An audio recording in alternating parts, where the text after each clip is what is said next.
trainers at the Maryland SPCA, and today we're going to talk to you guys about something called the 2-week shutdown, as well as some additional tips and tricks that you can do to help set up your new cat or dog for success in their new home.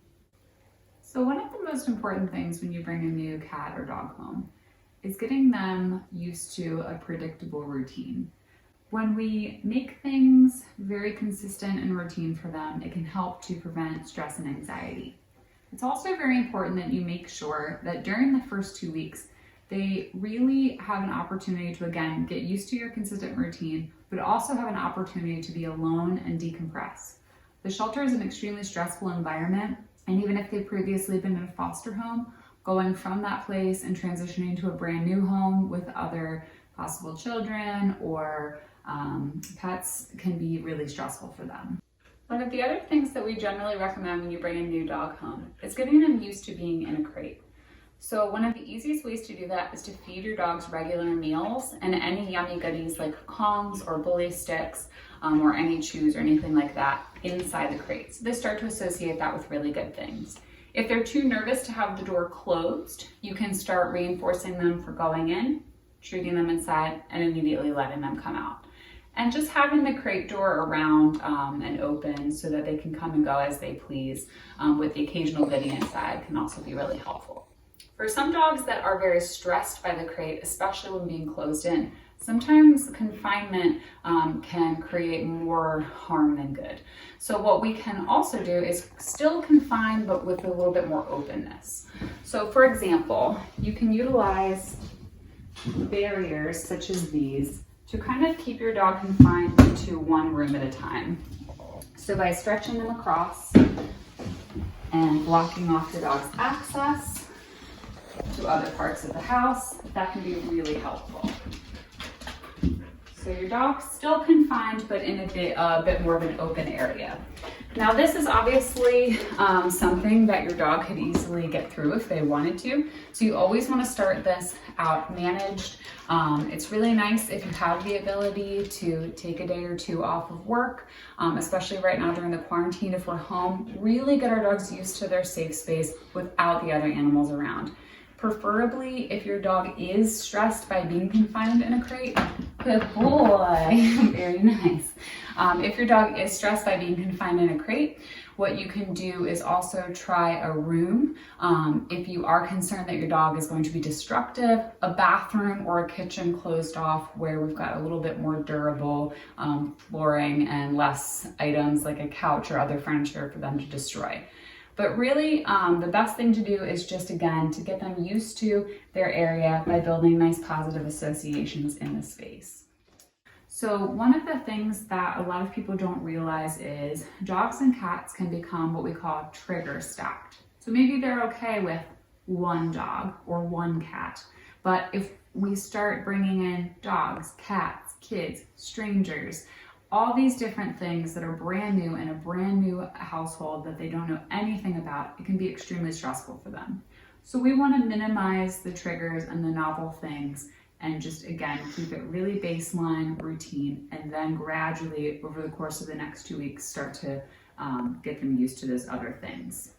So you can do that by, before they actually physically interact, you can have them starting to swap scents with one another, bedding, toys, different things so they get used to those smells of the other animals or other members of the family.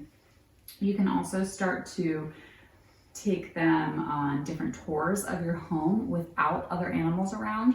So if you do have other cats or other dogs, put them away in another space, confine them to give your other animal a chance to explore the layout of your household.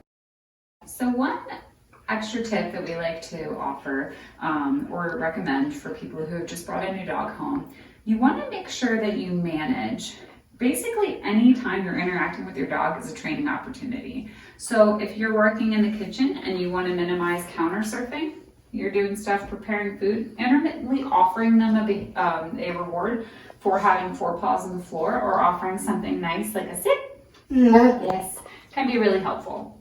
So I also, if you notice, have a leash on me. You can have it in your hand, or if you've got a handy treat pouch on you, having it looped in your treat pouch can be really nice so that your hand's free.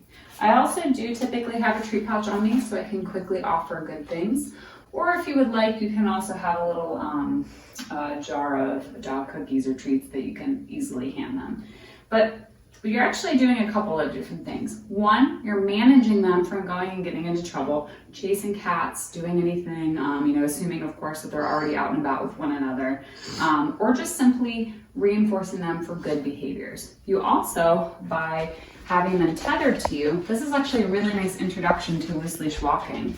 So by reinforcing him for kind of going with me and acting as a magnet, I'm really helping teach him that being with me is a really, really good thing. In one of our previous Lunch and Learns, Dina showed you guys how to teach your dog to go to their mat or go to a place to settle and relax.